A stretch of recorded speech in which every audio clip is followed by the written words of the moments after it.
या प्रलय विकराल हो, ऐसा हो दृढ़ संकल्प अपना, जीत अब हर हाल हो।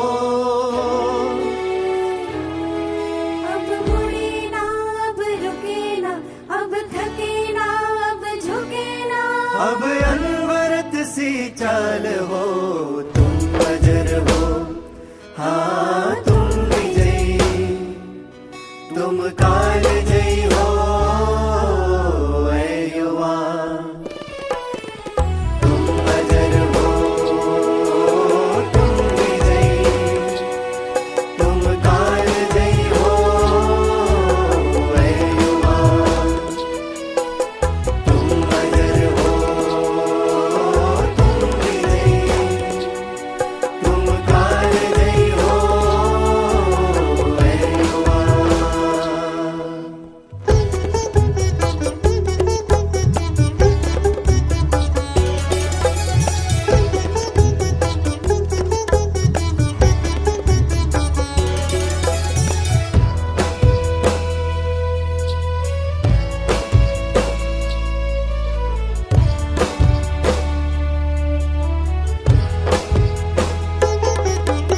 शक्ति अपनी तुम जगाओ, जानो हो फौलाद तुम, हौसलों को दो बुलंदी, सिंह की औलाद तुम। शक्ति अपनी तुम जगाओ, जानो हो फौलाद तुम, हौसलों को दो बुलंदी, सिंह की औलाद तुम।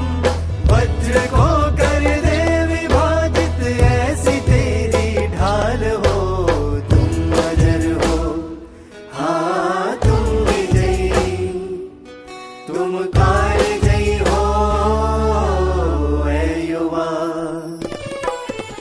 तुम अजर हो, तुम विजयी, तुम काल जयी हो ऐ युवा। तुम अजर हो, तुम विजयी, तुम काल जयी हो ऐ युवा। ओम शांति। आप सभी ने अभी गीत सुना है। इसमें प्रलय हो, झड़ हो, तूफान हो, लेकिन हमारा यात्रा चलता रहेगा। जिस लक्ष्य पर हम सब निकले हैं, असुर संहारिणी जो भट्टी चल रहे हैं, सारे असुरों को नाश करने के लिए एक एक महारथी हर दिन आते हैं और एक एक असुरों को संहार करके जाते हैं। तो जैसे पहले से अजामिल का संहार हुआ, कोई दुर्योधन का संहार किया, कोई हिरण्यकश्यप का संहार किया, कोई कंस का संहार किया, वैसे भी आज और एक जो शत्रु है उसको संहार की बारी आए हैं। इसका नाम है कालनेमी। कोई ने महाभारत के पात्र को चुना, कोई ने रामायण के पात्र को चुना। तो आज ये रामायण के एक विशेष पात्र है जिसका नाम है कालनेमी। काल का मतलब है समय और काल का मतलब है मृत्यु। तो समय के साथ मृत्यु का ओतप्रोत संपर्क है। तो कालनेमी कौन थे? ये रामायण के विशेष पात्र जो है, उसके पहले हम थोड़ा देखेंगे जो शूर्पणखा के पति वियोग के बाद उसको दंडकारण्य में भेज दिया था रावण ने। तो पति वियोग का प्रतिहिंसा का ज्वाला उसके अंदर धधक रहे थे और कैसे रावण से बदला ले उसका उपाय ढूंढ रहे थे। फिर रावण ने उसको दंडकारण्य, ये नासिक, महाराष्ट्र में नासिक जिला में, वहाँ भेज दिया था। तो वहाँ आके देखा और रामचंद्र देवता जैसा एक मुसौम मूर्ति और लक्ष्मण साथ में और सीता माता उसके साथ में। तो देख करके उन्होंने विवाह का प्रस्ताव रखा। तो रामचंद्र ने बोला हमारे तो भार्या सीता है और तुम लक्ष्मण के पास जाओ। शूर्पणखा ने सोचा हमारे बीच और रामचंद्र के बीच बाधक कौन है? सीता। तो सीता को मारने गया था और उसी टाइम लक्ष्मण का सहन नहीं हुआ, तलवार निकाला, उसका नाक काट दिया। नाक काट दिया मैंने अपमानित किया है। और भी शूर्पणखा जल उठे और रावण के पास पहुंचा, अपने भाई के पास। इसका प्रतिहिंसा तुमको लेना है, बदला लेना है। तो और सीता का जो सुंदरता के बारे में बहुत सारे उनको वर्णन किया है। तो रावण तो थे कामी और क्रोधी। उन्होंने कैसे भी करके सीता को पाने के लिए अपना प्रस्तुति ले ली। धीरे धीरे लंका कांड शुरू हो गया। तो बात है कि सीता को हरण करने के लिए रावण ने मारीच को, उसका चाचेरा जो भाई है ये मामा रामा ये मारीच, उसको ले आए और उसको सोने का हिरण से भुलाया। तो फिर सोने का हिरण देखकर सीता ने बहुत आकर्षित हुआ और उनको वही चाहिए था। तब वो जो वनवास में आके सप्ताह तपस्या भूल गए, तो कैसे भी करके सीता का जो प्रलोभन है उसको मिटाने के लिए रामचंद्र ने निकल पड़े सोने के हिरण पकड़ने। फिर वो सारे सब कहानी आप पता है आप लोग को। मारीच मर गए और वहां से सीता को हरण करके रावण पहुंच गए कहाँ? दंडकारण्य से अशोकारण्य, अशोक वाटिका जिसको बोलते हैं। अशोक वाटिका नहीं, बाबा ने इसको बोलते हैं शोक वाटिका। तो शोक वाटिका में सीता को वहां रख दिया, सशस्त्र प्रहरी 24 घंटा अहरनिश। तो उसके अंदर वो रहे और इधर रामचंद्र विलाप शुरू कर दिए। फिर कई कई उपाय सब ढूंढ के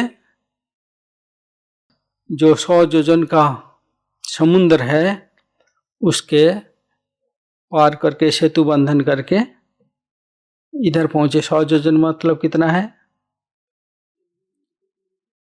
1 योजन मतलब 3 क्रोश। 3 क्रोश अर्थात 1 क्रोश माने 3 माइल, 5 किलोमीटर। तो 100 प्राय लगभग ऐसा ही होगा। और समुद्र को 5 दिन में सेतु बंधन कर दिया और सारे सेना लेके हाजिर हो गए। और पहला दिन जब ये लोग पहुंचे हैं, रावण तब क्या कर रहे थे? प्रमोद कर रहे थे। उसके कान, मंदोदरी के जो कान के जो फूले हैं उससे लाइट पड़ते ही वो विद्युत जैसा छलकता था। और वहाँ उसको रावण का जो मुकुट, स्वर्ण मुकुट था, उसमें भी कई लाइट पड़ता था तो विद्युत जैसा चमक रहे थे।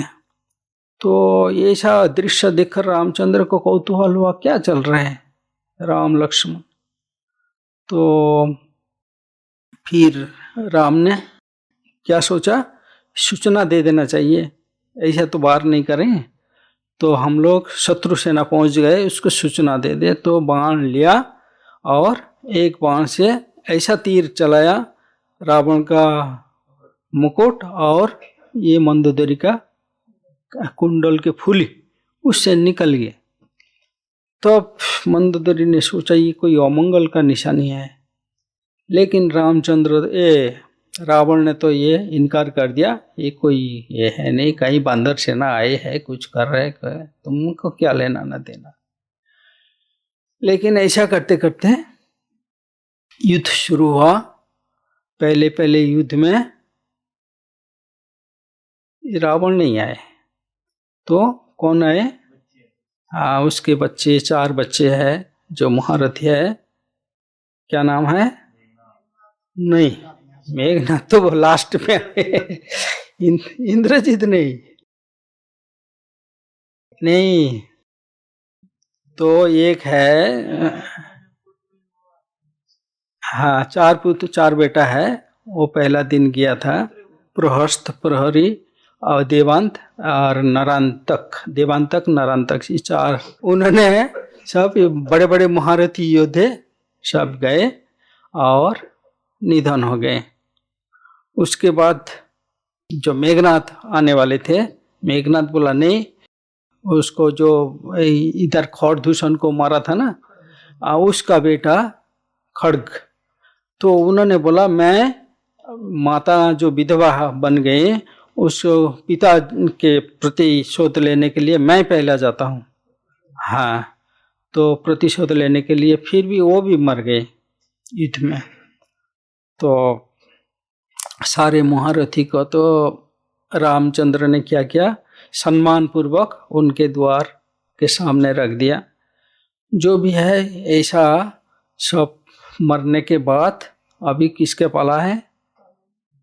मेघनाथ नहीं, ये रावण ने उसका भाई को जगाया, कुंभकर्ण।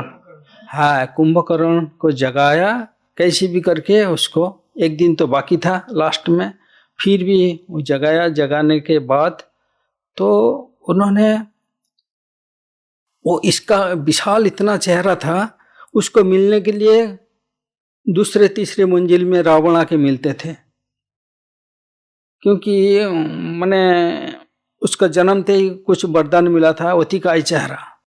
तो रावण ने उस टाइम ये कुंभकर्ण ने रावण को बोला, अगर हमारा मृत्यु हो जाए इस युद्ध में, तुमने उसके साथ मित्रता कर लेना, संधि कर लेना, क्योंकि इस युद्ध में आपका विजय निश्चित नहीं है।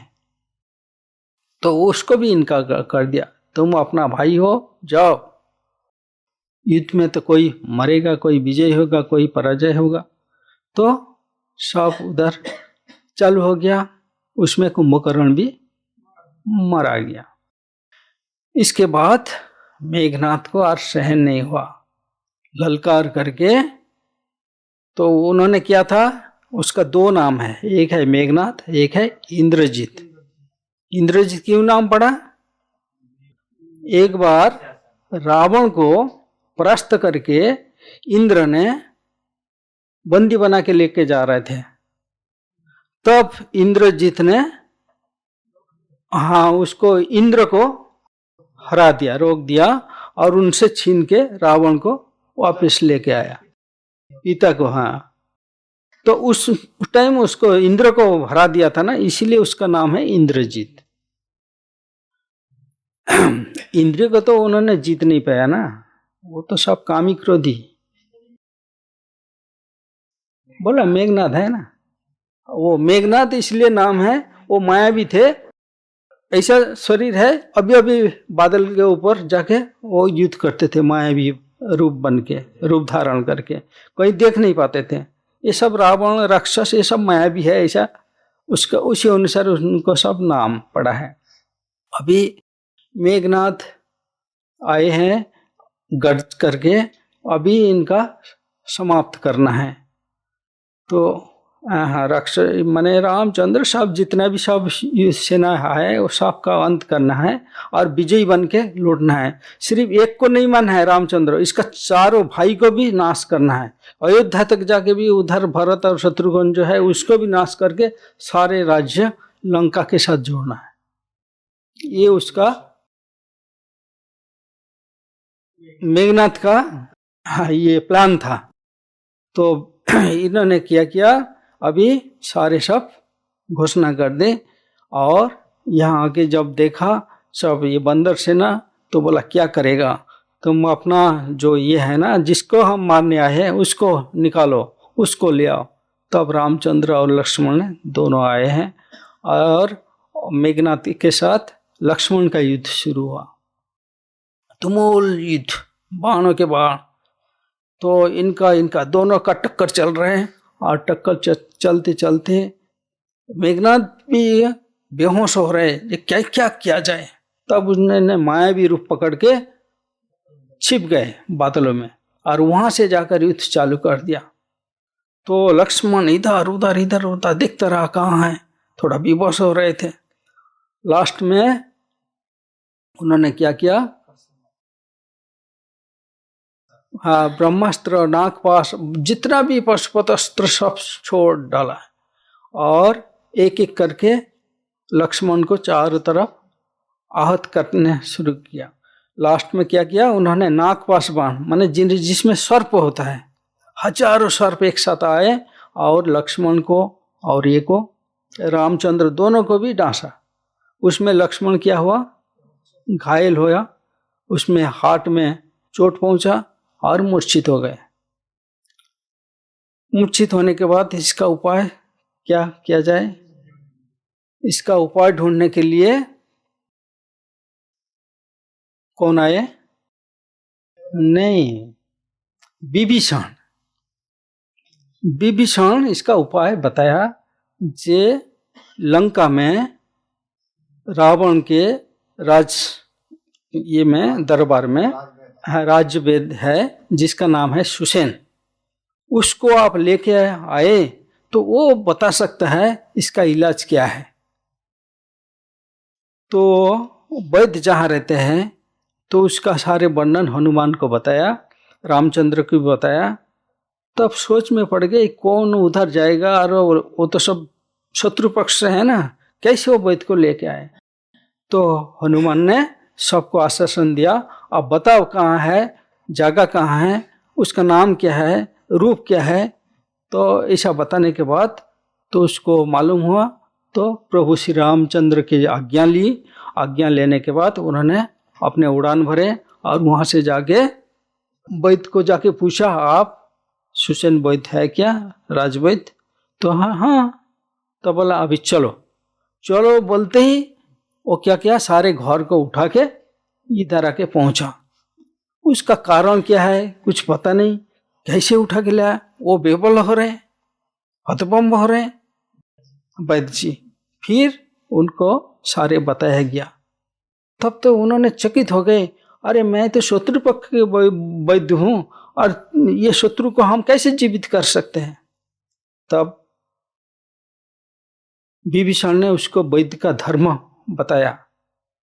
वो मानने के लिए राजी नहीं है, फिर भी रामचंद्र उसको बताया जो वैद्य का धर्म है, एक रोगी और मरीज और वैद्य के अंदर अलौकिक संपर्क।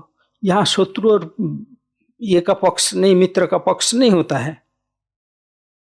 ऐसा बोलने के बाद रामचंद्र के वाणी में इतना नम्रता थे तो उन्होंने बोला, आपको लक्ष्मण को सौंपता हूं, शत्रु बन के उसको मार सकते हैं लेकिन वैद्य का धर्म पालन करके उसको बचा भी सकते हैं। जो करना है आप पालन करो। तब उसको होश आया। कौन सी होश, हाँ, धर्म का होश आया। ये धर्म कब आए थे, नहीं, अर्जुन को आए थे ना होश। उन्होंने तो मोह के वश अस्त्र त्याग कर दिया था। नष्टो मोहा स्मृति लब्धा तत्प्रसाद जत प्रसादात मयाच्युत स्थितोस्मि गत संध्या करिष्ये वचनं तव। ये अर्जुन ने उस टाइम संकल्प किया था, जो नष्ट, अभी हमारा मोह नष्ट हो गया और हे ईश्वर तुम्हारा ये सब प्रसाद समझकर हम, अभी हमारा मोह नष्ट हो गया, हम अभी अस्त्र धारण कर रहे हैं। तो उसी प्रकार इसका भी सुसेन वैद्य का उसमें आत्मस्मृति जागृत हुआ। तो सबको बोला, जे प्रभु अभी हमारा स्मृति आ गए, वैद्य का धर्म क्या है वो मालूम हुआ, इसीलिए हम अभी मरीज को देखते हैं क्या होता है मरीज। तो फिर उन्होंने वैद्य ने, उस टाइम तो ऐसा क्या बोलते साइंस का सब मेथड नहीं थे, इंस्ट्रूमेंट नहीं थे जो टेथोस्कोप लगाए देखे क्या है। तो उन्होंने नाड़ी देखते हैं, हृदय स्पंदन हो रहे क्या नहीं हो रहे हैं, कान लगा के छाती पे उन्होंने टेस्ट किया और देखा तो हृदय में बहुत चोट पहुंचा है। फिर उन्होंने बोला भयानक बीमारी है, हृदय में बहुत घात पहुंचा है, इसका इलाज के लिए हिमालय पर्वत में एक गंधमादन पर्वत है, वहां से जड़ी बूटी का पौधे है जो सागर मंथन के बाद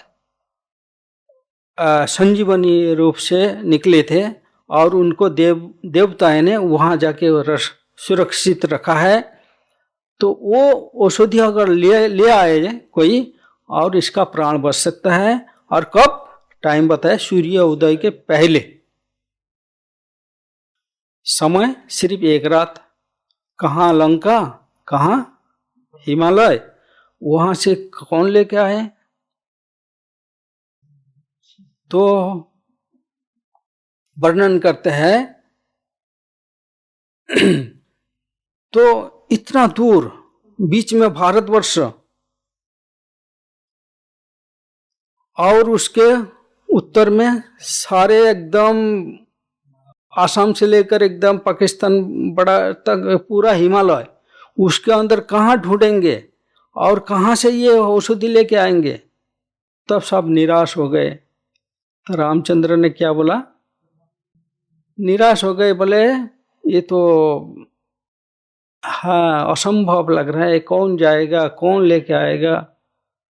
तब हमारे हनुमान जी उन्होंने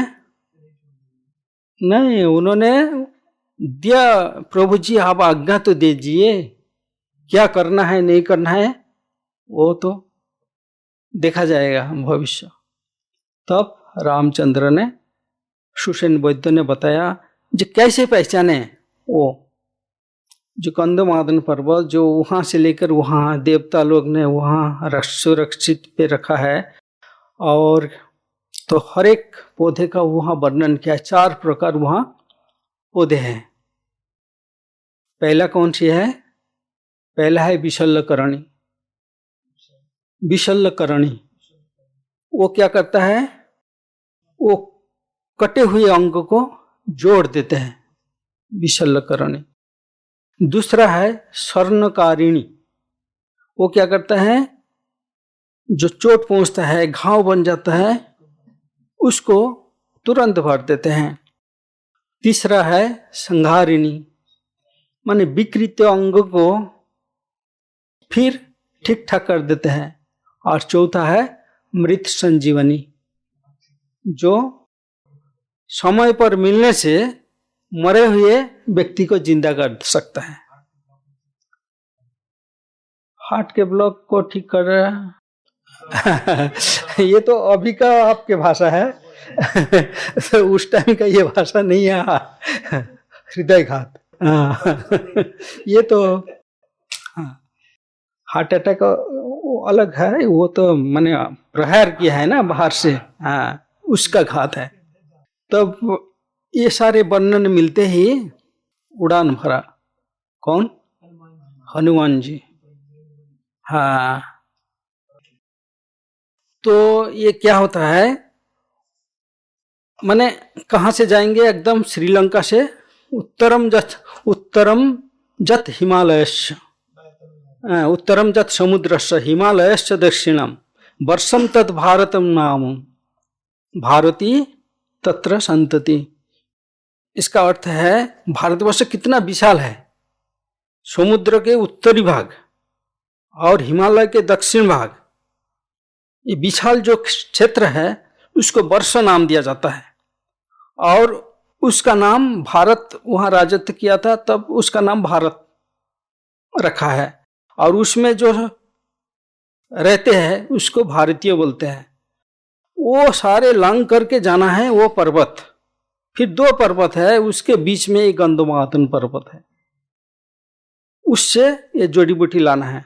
वो पहचानने के लिए सुषेण वैद्य ने क्या बताया, वहां से आभा निकालते हैं, ज्योति है, लाइट निकालते हैं, दिव्य आभा, जैसा वो रात दिखा देता है ना किसी किसी का, उसी प्रकार दिव्य ज्योति वहां निकालते हैं। लेकिन कोई जब जाते हैं वो सब छिप जाते हैं, उसका लाइट चला जाता है, फिर आज्ञा लेना पड़ता है वहां से जो रक्षणावेक्षण करते हैं ना देवताएं, उनसे अनुमति लेना पड़ता है।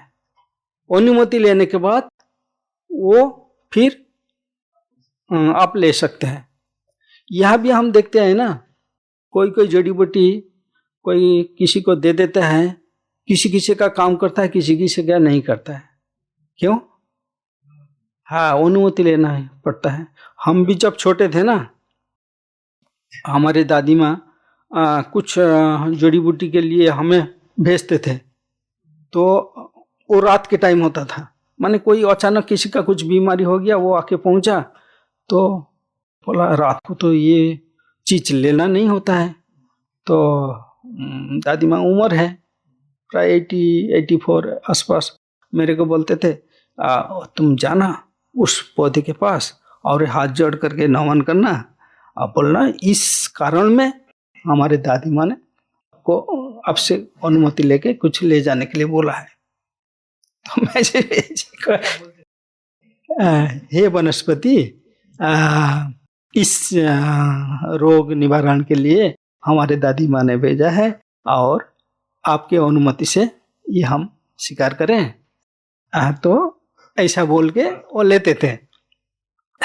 यहाँ भी देखते हैं ना, तो यहाँ हमने कुछ वनस्पति लगा के रखा है, कोई आके चोरी करके ले जाते हैं, तो उसका काम नहीं करता है। जो मांग के ले जाता है ना, तो बोला अच्छा हुआ। चोरी करके ले जाते हैं तो बताते नहीं, पता नहीं क्या होता है नहीं होता है, लेकिन होता नहीं, ऐसा मान्यता है। तो यहाँ भी उन्होंने सुसेन वैद्य ने बताया, तो उड़ान भर के वो जा रहे थे, सब उसको मालूम हो गया अभी कैसे जाना है कैसे लाना है। तो अभी भी सुल्तानपुर जिला के उस तरफ जो यूपी है ना, उधर एक कुंड है, कहते हैं यहीं आके उन्होंने स्नान किया था। जब कुछ भी हो, ये तो हनुमान जी ने अभी प्रभु रामचंद्र के स्वीकृति अनुसार उड़ान भर के जा रहे थे। ये सारे मैसेज कौन बता दिया ये को? रावण को गुप्तचर, उसका नाम क्या है? हाँ, उसका नाम है जो विभीषण ने उसको पकड़ लिया था ना, रामचंद्र के जाके उसको पकड़ लिया, हाँ तांबू में।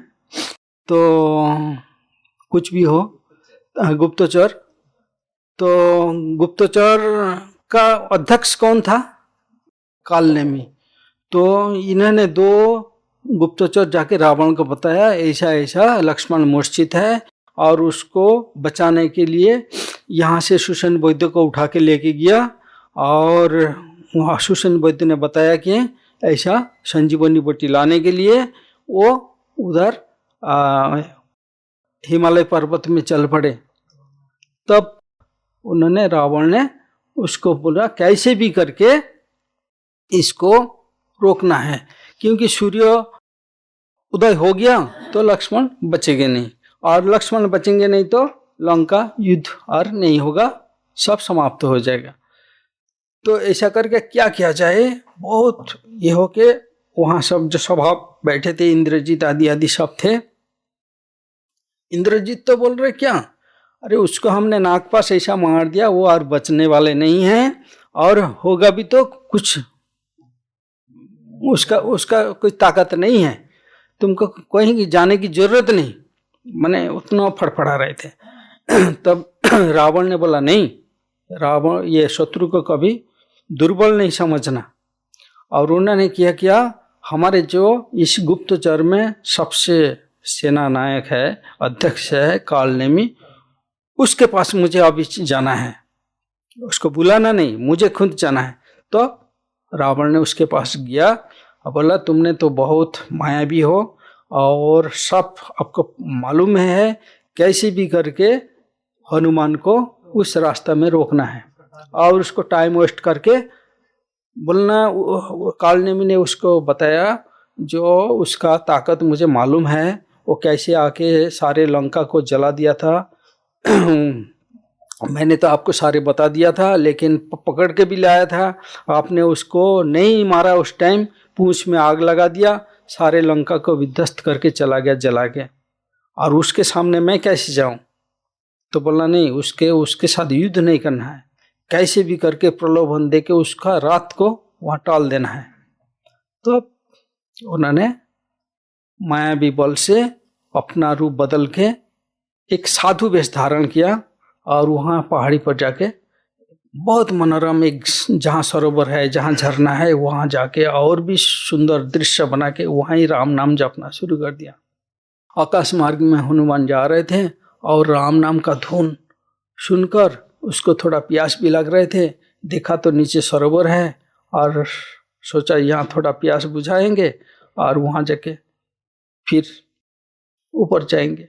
ऐसा करके जब देखा प्रभु रामचंद्र का नाम ले रहे हैं, तो उतरा और वहाँ से बोला, हे हनुमान, तुम किस लिए जा रहे हो, कहाँ जा रहे हो, सब मैं जानता हूँ, यहाँ आप थोड़ा आके विश्राम करो। बोला, आप मुझे जानते हैं?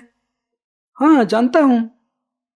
तुम लक्ष्मण रामचंद्र के, तुम सेना के अध्यक्ष हो, और वहाँ से लक्ष्मण शक्तिशाल में पड़े हैं, मूर्छित होकर पड़े हैं, उसका प्राण बचाने के लिए तुम संजीवनी बूटी लेने आए हो, तो आप क्लांत हो गए, थक गए हो, यहाँ के थोड़ा विश्राम करो।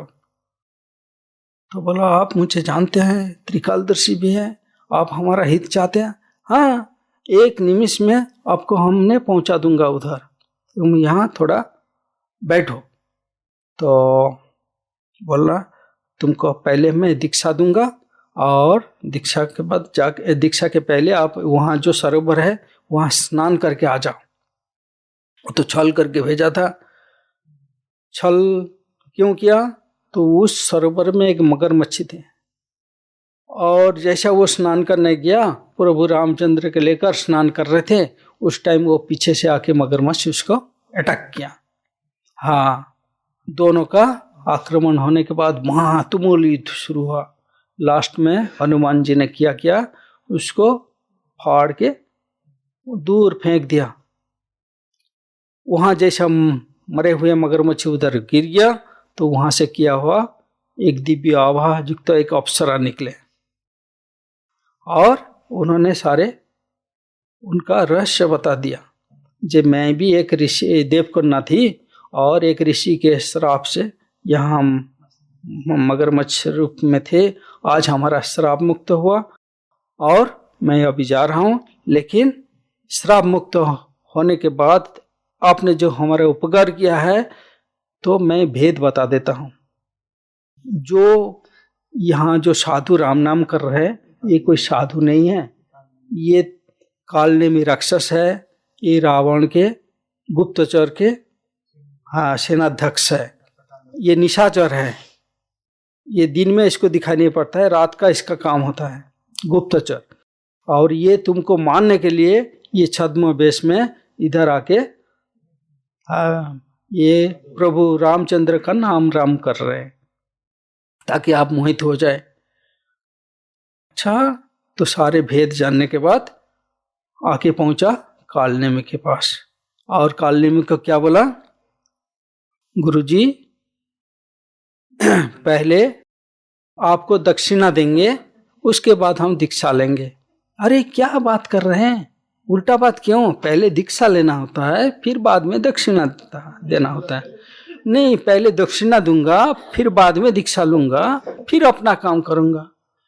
बोले, तेरी मर्जी, जो करना है करो। तो उन्होंने क्या किया, जैसा दंडवत प्रणाम करते हैं गुरु के, वैसा झुक करके प्रणाम किया, और उसका पांव छूने गया। जैसा पांव छूने गया, दोनों पांव पकड़ के उठा के दूसरी जगह में फेंक दिया। तब उसका गुस्सा आया, और अपने रूप में कालनेमी वो प्रकट हुआ, और दोनों के साथ तुमुल युद्ध हुआ। तुमुल माने भयानक, भयंकर युद्ध। नया नया शब्द भी सीखो ना, सचिन भाई बोला ना, समार्थक शब्द सीखो। तो तुमुल युद्ध भयानक युद्ध हुआ। होने के बाद वहां कालनेमी का वध हो गया, समाप्त हुआ। हमारा तो यहाँ तक ही माने एक सीमा है, अगले जो है कोई दूसरे आएंगे। कालनेमी वध तक था, तो कालनेमी किसके लिए रोका था उसका मार्ग? संजीवनी बटी लाने के लिए उन्होंने मार्ग रोका था। अब बाबा यहाँ क्या बोलते हैं, संजीवनी क्या चीज है? ज्ञान मुरली, ज्ञान मनन चिंतन मंथन। इस मार्ग में जो भी हमारे बाधक है वो कौन है? उनके प्रजाति है। जो भी है, तो हमारे इस ज्ञान मार्ग में सभी ने ऐसा एकदम परिस्थिति में, सुपरिस्थिति में आ गए ऐसा तो नहीं हुआ, कुछ ना तो कुछ हुआ है। बहुत सारे झेलना हुआ, बाधा विघ्न अतिक्रम करके आए हैं। और तो उस बाधा को कैसे करना है? गीत क्या सुना? कुछ भी प्रलय हो, तूफान हो, झड़ हो, आंधी हो, उसमें हमें अटल अटल बन के विजयी बनना है। तो इस ज्ञान संजीवनी बूटी को और क्या कहा जाता है मुरली में? ज्ञान तलवार है, ज्ञान प्रकाश है। ज्ञान तलवार क्या करता है? देवी देवता के हाथ में वो तलवार दिखाते हैं ना, ये कौन सी? अभी हम ये दिव्य अस्त्र धारण कर रहे हैं, फिर बाद में तो वो जब राजा महाराजे बन जाएंगे, देव सतयुग त्रेता में तो ये शस्त्र की जरूरत नहीं, फिर द्वापर कली में जब राजा महाराजा बनेंगे तब ये शस्त्र भी काम करेगा। अब फिर जब ये भक्त लोग पूजेंगे हमारे जो इष्ट मूर्ति बना के, तब वो देवी देवता के हाथ में शस्त्र अस्त्र सब डाल देंगे। तो ये ज्ञान क्या बन जाएगा? फूल शस्त्र भी बन जाएंगे कभी। अभी हमारा दिव्य अस्त्र है। फिर ज्ञान को और क्या बोलता है? गदा। गदा में क्या होता है? किसके हाथ में है गदा? एक हनुमान जी के हाथ में, एक विष्णु के हाथ में, भीम के हाथ में, दुर्योधन के हाथ में, बलराम के हाथ में। ये सारे सब गदा युद्ध करने वाले हैं, लेकिन असली गदा किसके हाथ में है? ब्राह्मण बच्चों के हाथ में ज्ञान गदा।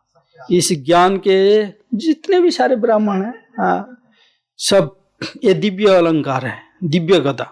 इस ज्ञान गदा से हम क्या करते हैं? सारे जितने भी असुर है, माने ज्ञान में जो बाधक है, उसको हम क्रश करके चले जाते हैं संजीवनी सुधा पीने के लिए। इसको ज्ञान अमृत भी बोलते हैं। अमृत मतलब पीने से अमर बन जाते हैं। और अमृत कहाँ निकले थे? सागर मंथन में। सूर असुर में जो सागर मंथन हुआ था ना, 14 चीज वहां निकले थे, उसमें अमृत। और जिन्होंने अमृत पान किया वो कहाँ बन गए? क्या बन गए? अमर बन गए, देवता बन गए। और ये अमृत का बूंद जहां जहां गिरा था वो क्या है? तीर्थ स्थान बन गए। हाँ, तो असली अमृत कहाँ गिरा है? यही मधुबन माउंट आबू में। हाँ, सारे यहाँ ही संजीवनी बूटी है, यहाँ ही सब कुछ है, यहाँ ही हम मुरली सुनने के लिए। और हाँ, तो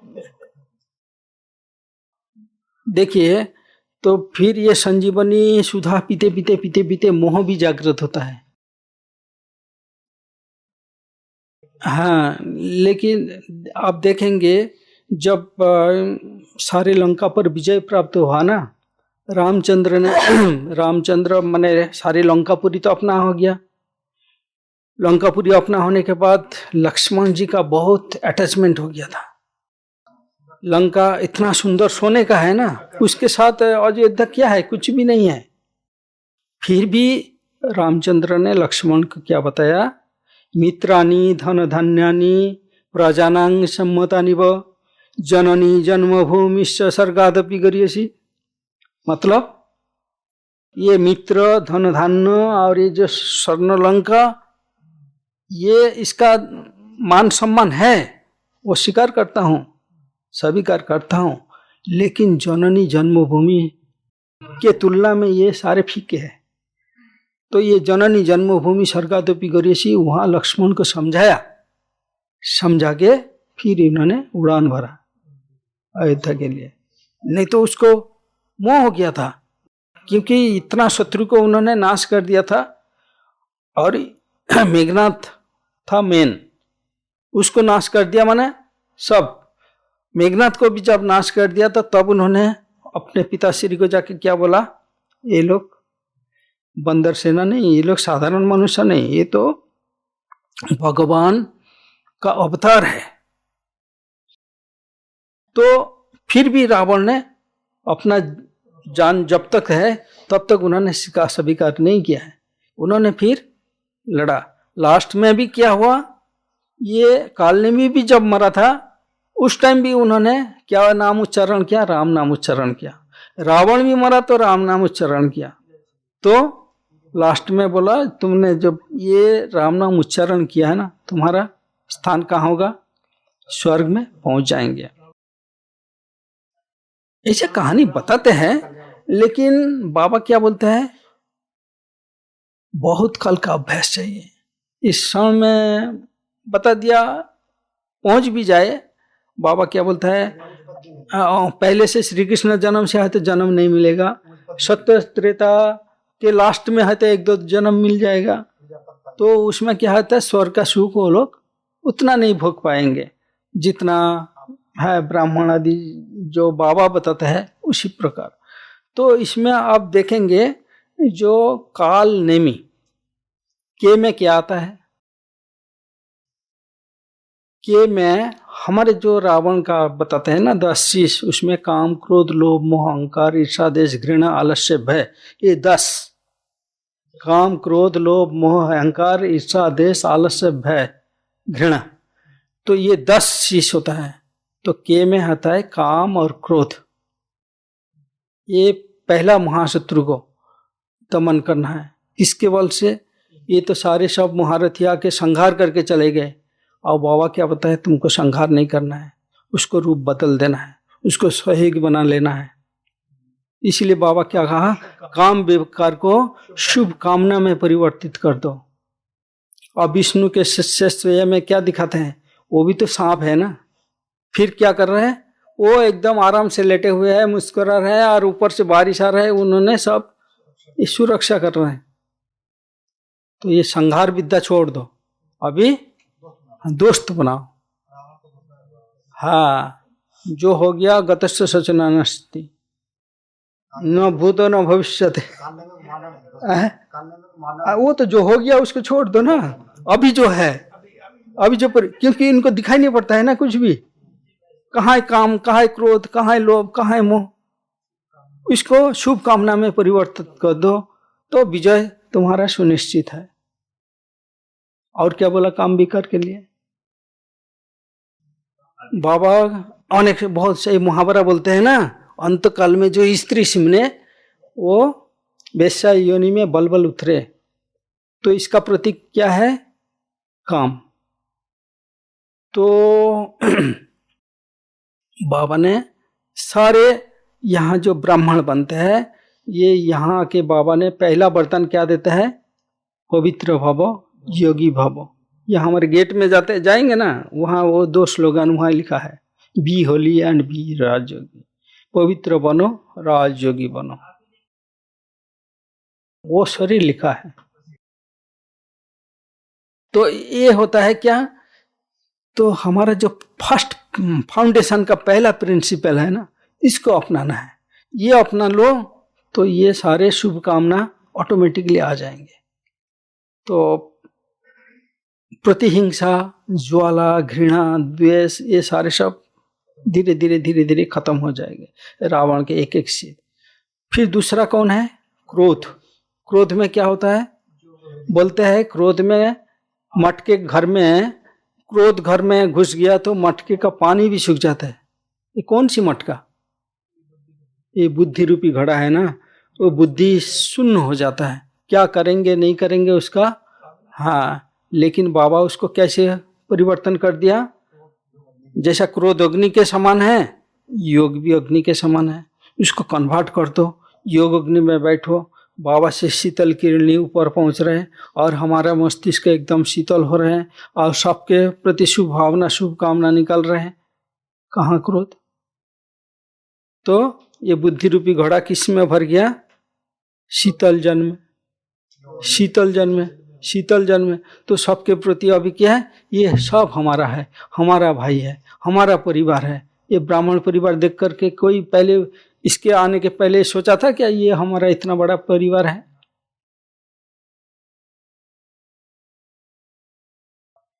वसुधैव कुटुम्बकम की भावना, अयो निज परो वेति गणना लघु चेत साम उदार चरिता नाम वसुधैव कुटुम्बकम। तो उदार भावना, ये हमारा, ये तेरा, ये मेरा, ये नहीं है, सारा विश्व हमारा है। वो सब्जेक्ट में इतिहास में पढ़ाते हैं यूनिटी एंड डाइवर्सिटी, सारे वैचित्र रहते हैं भी एकता, हाँ विविधता में एकता।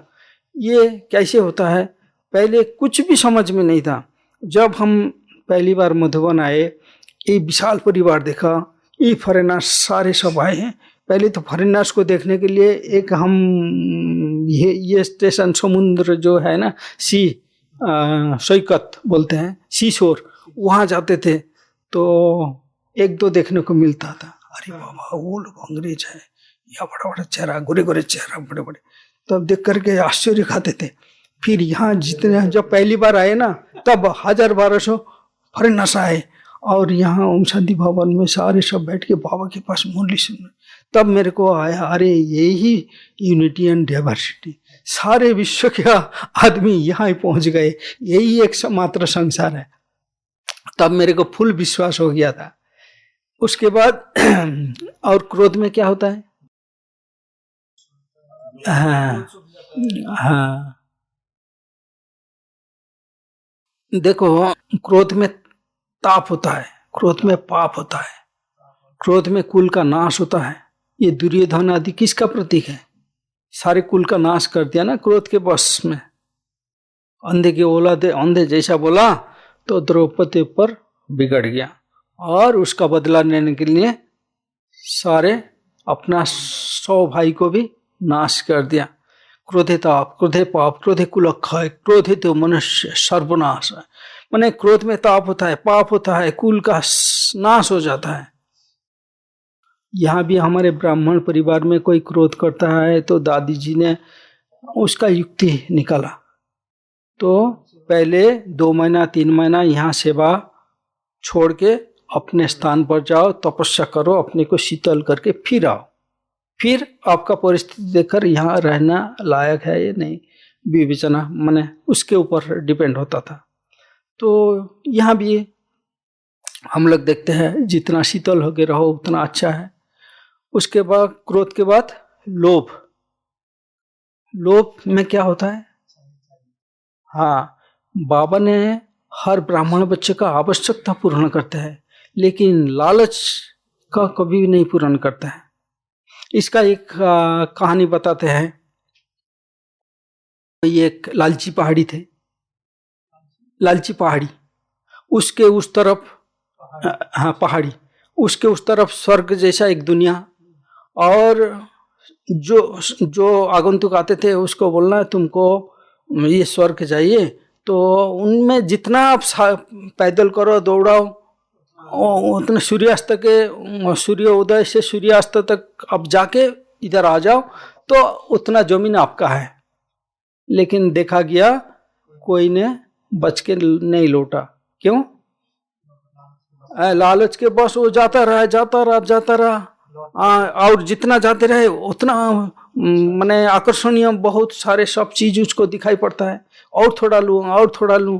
फिर जब वापिस आने का समय वक्त आता है तब उसको प्राण भी निकल जाते हैं, प्यास लगता है, भूख लगता है, लास्ट में दिखता है तो बहुत अभी मंजिल बहुत दूर है, अफसोस करके पश्चाताप करके वो शरीर छोड़ देता है। तो यहाँ भी हमारे बाबा क्या बताते हैं? लालच नहीं, माया भी हिरण बहुत आएंगे, लालच नहीं करना है, तुम लोग त्यागी तपस्वी हो। और तो ऐसा माने बाबा जो संजीवनी बूटी है ना, इस प्रकार से बच्चों को शिक्षा देते हैं। तो यहाँ कुछ भी चीज में लालच नहीं रखना, आवश्यकता है पूर्ण कर्तव्य कैसे भी करके।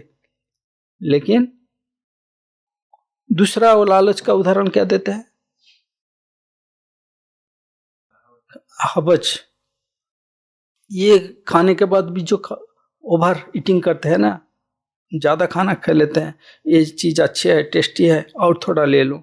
लेकिन थोड़ा थोड़ा करते करते ये पेट में हाथोड़ा लग जाता है, बाद में सेलाइन आदि आदि क्या क्या होता है। इसीलिए इसको क्या बोलते हैं? कुंभी पाक नरक बोलते हैं। हाँ, पेट को ये कुंभ जैसा होता है ना, और इसमें पाक स्थली है, पाक क्रिया चलता है, पाचन क्रिया, पाक क्रिया। जितना आवश्यकता है उतना लिया, वो कार्य अच्छा करेंगे, हजम होगा, आपको ताकत देंगे, खून बनेगा, अब शरीर संतुलन रहेंगे। और अगर जास्ती लिक्विड भी आप जास्ती ओवर कर लो, वो भी नहीं, उल्टी हो जाएंगे, सब कुछ होगा। तो ये पाक स्थली तब कुंभी पाक नरक बन जाता है। बाबा मुरली में बोलते हैं ना, ये कुंभी पाक नरक। तो लोभ में क्या होता है? सत्यानाश हो जाता है। उसके बाद मोह। मोह में क्या होता है? मोह को मकड़ी का जाली बोलते हैं, वो फंस जाता है। तो मोह के कारण धृतराष्ट्र का देखा हाल क्या हुआ। अपने पुत्र मोह में क्या किया, वो 100 पुत्रों को हराना पड़ा, उसका नष्ट हो गया, कुल नष्ट हो गया। और मोह में क्या होता है? नष्टो मोह स्मृति लब्धा। इसलिए बाबा हाँ, मोह से बुद्धि का नाश हो जाता है। माने फैमिलियरिटी बाबा जिसको मुरली में कहते हैं। अपना गांव से कोई आया है, उसके लिए अच्छा भोजन बनाएंगे, उसके लिए इधर उधर दिखाने लेके आएंगे। आप कोई कार्य में सेवा के लिए बोलो, हमारे पास कहाँ टाइम है, बता देते हैं। ये तो सब एग्जाम्पल जो हर एक अनुभव ही है। लेकिन बाबा ने ये फैमिलियरिटी बंद कर दिया, ब्लड रिलेशन बंद कर दिया। हम एक बार बाबा अपने जो बेटा है ना नारायण, हाँ, जब यज्ञ छोड़ के जा रहे थे, बाबा ने यज्ञ का नियम उल्लंघन नहीं किया है, उसको पैसा नहीं दिया। मामा के पास पहुंचे तब मामा ने क्या बोला था, हम इस यज्ञ से जो दे रहा हूं वो भी उचित नहीं है, लेकिन इसका कोई गुना ज्यादा करके आपको वापस लौटाना है, भले जाओ, कोई मना नहीं है। देखो, अपना बच्चा होते हुए भी बाबा तो कुछ कर सकता था ना, लेकिन उन्होंने ये नहीं किया। तो ये हिसाब किताब नहीं बनाना है। इसीलिए बाबा बोलते हैं मोह क्या कर देता है? अंधा बना देता है। उसके बाद काम, क्रोध, लोभ, मोह, अहंकार। कालने में ना ये उसमें 2 बार आता है, एक अहंकार, एक आलस्य। ए में मोह, के में काम और क्रोध, एल में लोभ, मोह, ये अहंकार। अहंकार को कैसे नाश करेंगे? बाबा ने बहुत तरीका बताया। जो अहंकार वो एकदम सोचता है मेरे जैसा और कोई है नहीं, लेकिन बाबा ने क्या बोला, इसको शुद्ध समान में परिवर्तन कर दो। तो कौन सी समान दिया है?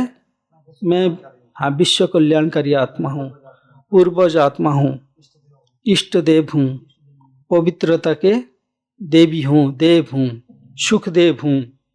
जब ये सारे समान आपके अंदर आ जाएंगे तब क्या होगा? तब आपका नेचर वो अहंकार नहीं रहेगा, यह नम्र चित बन जाएंगे। इसीलिए लास्ट में कौन सी हमारा है? कालनेमी, आई। आई मतलब एक है कैपिटल आई, एक है स्मॉल आई, छोटा। हाँ, छोटा आई का उदाहरण आप देखेंगे, जब लंका विजय प्राप्त करके रावण को हनन करके मैंने हत्या करके रामचंद्र ने अयोध्या में लौटा, तब कौन, कौशल्या, रामचंद्र का माता जी, उन्होंने पूछा तुमने रावण को मार डाला? तो रामचंद्र ने क्या उत्तर दिया, संवाद में बताया, रावण को मैंने ही मारा, रावण के मैंने ही उसको मारा है। तो कैसे निरंकारीपना था और उसका कैसे अहंकारीपना था, दोनों दर्शा दिया। तो कौन सी है आई बनना है, स्मॉल आई बनना है, निरंकारी बनना है। इसीलिए बाबा का जो लास्ट स्लोगन 3 था, कौन सी है, 3 शब्द, स्लोगन है 3 शब्द, निराकारी, निर्विकारी और निरहंकारी बनो। विकार में तो अहंकार आता है, फिर से निरहंकारी क्यों बनो बोला? हाँ, इस ब्राह्मण जीवन में जो सारे विशेषता है ना, जब आए थे कुछ भी नहीं था, तो हमने सोचा था अरे बाबा जो देंगे ना, जो सेवा देंगे, झाड़ू दे, पोछा दे, कुछ भी बर्तन साफ करने दे, हम लग जाएंगे। और यहाँ थोड़े दिन करने के बाद बाबा ने विशेषता भर देते हैं और योग्यता के प्रमाण को इन्हें थोड़ा बड़ा बड़ा पोस्ट भी दे देते हैं, और उसके बाद उसके अंदर ये मैं मेरा सब आ जाता है, ईगो। तो हाँ, बड़ी बन जाते हैं। तब क्या होता है, ये अहंकार पतन का जड़ होता है। इसीलिए बाबा कहते हैं ये सारे जो कालनेमी का ये जो अंश वंश है, स्रोत है ना, इसको पहले नाश कर दो। काल के लिए बाबा कौन सी महावाक्य बताते हैं?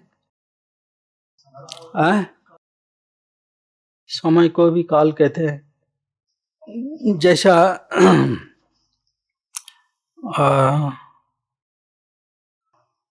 एक बोलता है ना,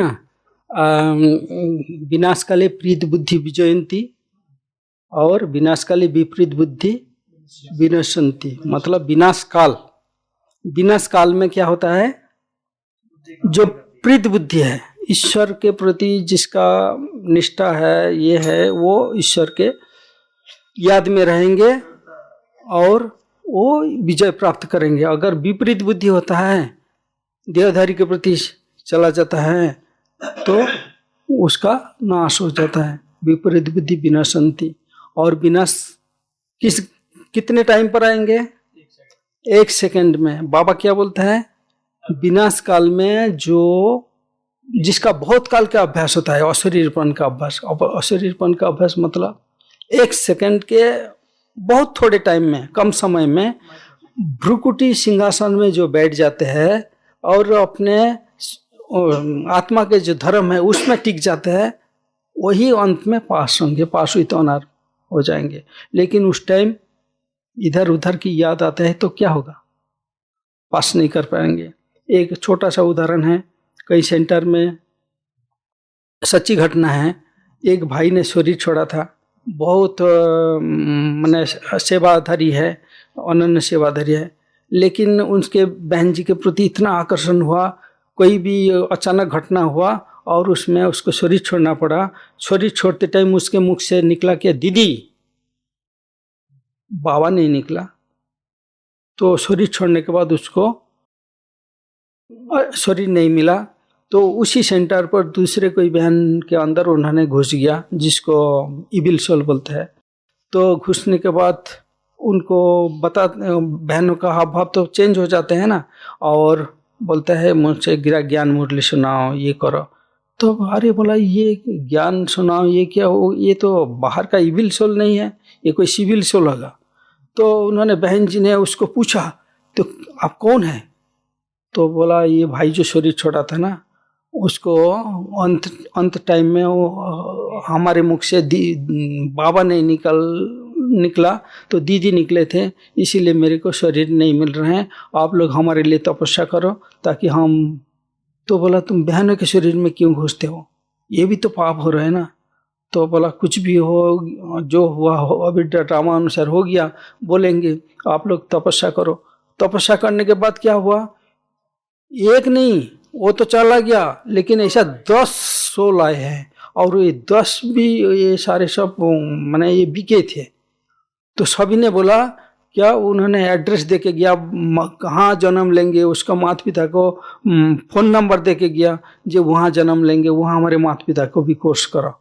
तो ऐसा सारे घटना सुनने को मिलता है।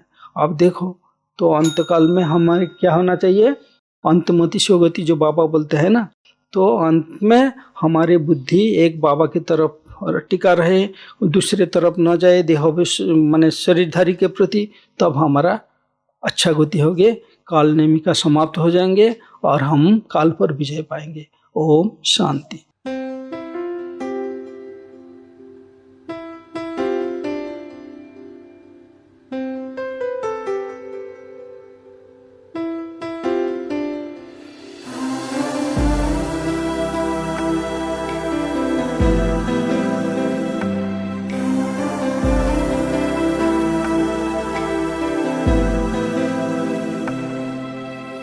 आध्यात्मिक सूर्य घर घर होदय,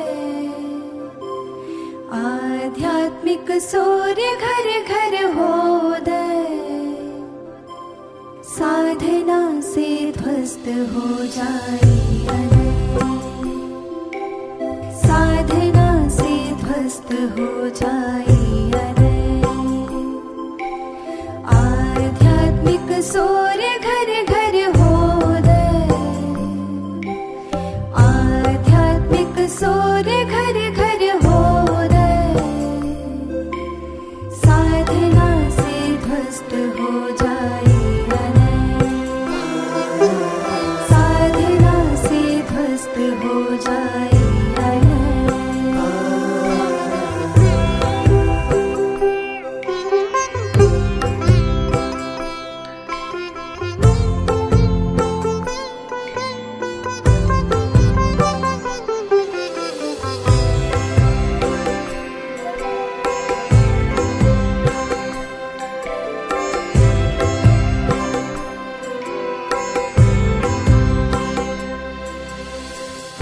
असंस्कृत व्यक्ति है बिन साधना के, वशीभूत है वासना दुर्भावना के। असंस्कृत व्यक्ति है बिन साधना के, वशीभूत है वासना दुर्भावना के। साधना के तप से निका कर दीक्षे, साधना से ध्वस्त हो जाए अनय।